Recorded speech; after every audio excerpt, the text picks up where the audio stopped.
Okay, this is going to be a very special collaboration because I will be collaborating with myself. Yeah, I shouldn't be too excited about that. But the thing is, I happen to have two channels. One is a language channel and the other one is a horror channel. So this topic goes well with both of them. So why not? As much as I like horror stories, I don't actually believe ghosts are a real thing. So essentially, I'll be teaching you how to do something that I don't really believe can be done. Why, you may ask? Well, first, because I'm a teacher, and as such, I'm always trying to get people interested in the things I teach. So I'm parasiting the popularity of ghosts to try to get you interested in phonetics. And second, I'm trying to advertise my book, which happens to be a collection of horror stories. So it makes sense, doesn't it?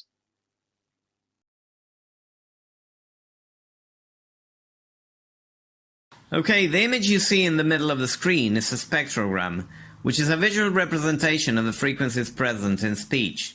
Yeah, I know, it looks like a blur. But then again, if you're into the paranormal, you're used to blurry images.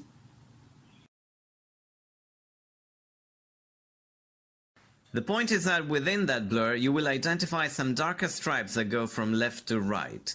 Let's highlight them. These are called formants and they give us information about the sounds that are being pronounced. But what information? Well, the first formant, beginning from the bottom, gives us information about the vertical dimension of the tongue. When the tongue goes down, this formant goes up, and when the tongue goes up, this formant goes down. But that might be a little confusing, so let's think about it this way. This man is going to draw the first formant with his tongue. But first he'll stand on his head.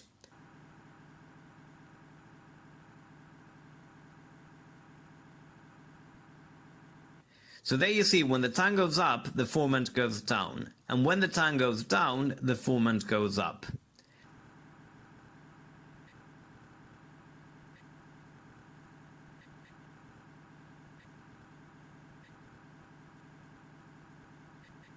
Now, what about the second formant? Well, this one gives us information about the horizontal back to front dimension of the tongue. When the tongue goes back, the formant goes down, and when the tongue goes to the front, the formant goes up. But let's ask our friend to once again use his tongue to draw this time the second formant. But now he'll have to look up.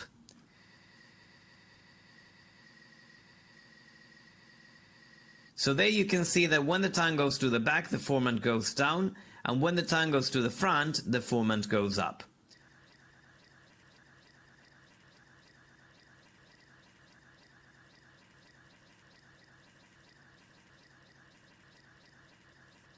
Now, in order to know what the tongue is doing for each sound, we have this picture which we call the vowel quadrilateral, which is a stylus representation of the area in the mouth where the vowels are articulated. Okay?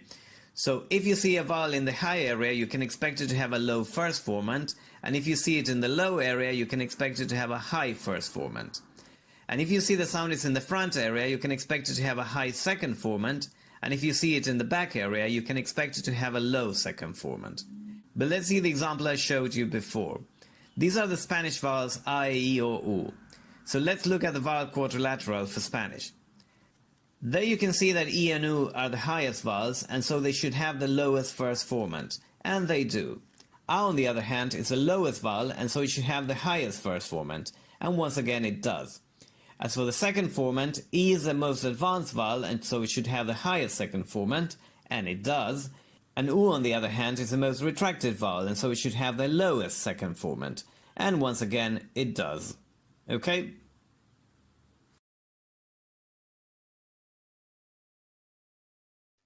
Ghost hunters use various devices to capture what they call EVPs. EVP stands for Electronic Voice Phenomenon. These are sounds that appear in recordings which are not necessarily heard by the people making the recordings, and which are interpreted as ghost voices. The interpretation of these electronic voices, however, tends to be a little biased, so creating a spectrogram of them can potentially make that interpretation a little more scientific.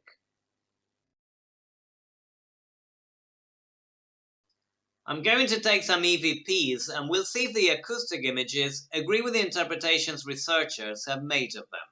Now, I'm not going to be making any claims about the veracity of the recordings. You already know what I think about that, okay? This one's supposed to say bitch, if you excuse my French. Now I'm sure you all hear it now, but that's because by telling you what you're supposed to hear, I've primed you, meaning I've predisposed you to hearing that. But some waves cannot be primed, so let's see what they have to say. Well, the first thing I have to say is that there are no transitions between the ba and the I. There should be transitions. Here's my pronunciation of the word for contrast. Notice the transitions here, okay? The second thing I noticed is that there seem to be extra formants scattered between the real ones. But that's not unusual under certain sound conditions, so I'm going to pretend they're not there. The third thing I notice is that the first formant is too high. But this was recorded in Scotland, and that vowel is lower in Scottish English, so if we assume that this is a female voice, given that female voices have higher formants, we can accept this as okay. The second formant, on the other hand, is too low, and it's hard to find an excuse for that one. And the last thing I notice is that the noise for the cha sound is a little high, which is not a big problem. If it wasn't for the other inconsistencies, I wouldn't mention it, but well, the others are there too. So given all the inconsistencies and all the assumptions I had to make to find the consistencies I did find, my verdict is that this is not the word bitch. This one's supposed to say Thomas. And it sort of does. I mean, the initial and final sounds are clearly masked by the background noise, and I don't see transitions, but to be fair, since Ta has aspiration, the sound quality would have to be really good in order to see them. So let's concentrate on the vowels. The first vowel has a high first formant and a low second formant, which makes it a low back vowel, so O is a good option. Then there is a weakening of formants between the vowels, which can be interpreted as a nasal sound. And finally, the next vowel has a first formant which is lower than that of the first vowel, and a second formant which is higher. So this vowel is a little higher and less retracted, so it can easily be interpreted as a schwa. So yes, my verdict is this could be Thomas. Hi Thomas.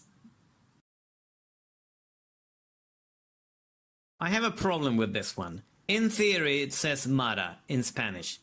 Let's look at it. This does in fact look like Ma. High first formant, a rather low second formant considering it's a Spanish A, but we can let it go. It has transitions consistent with the preceding Ma, but what about this?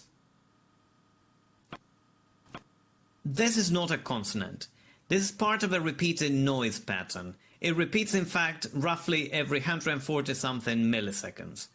Any software used to analyze sound will show you this, and yet I've seen this interpreted as a consonant over and over again. Now, if you want to be taken seriously, you have to first of all be serious. Okay? Okay, this one's supposed to say down, and it very much does. I don't see the release of the da, but I do see the transitions, and the vowel shows the first formant which begins high and goes down, and a second formant which does the same thing. So a vowel that goes from a low frontish position to a high back position, which is consistent with the diphthong ow. And finally there is a weakening which is consistent with the presence of a nasal. So yes, I'd say this is down. So I hope you've enjoyed this video and I hope you've learned something, okay? Thanks for watching and see you next time.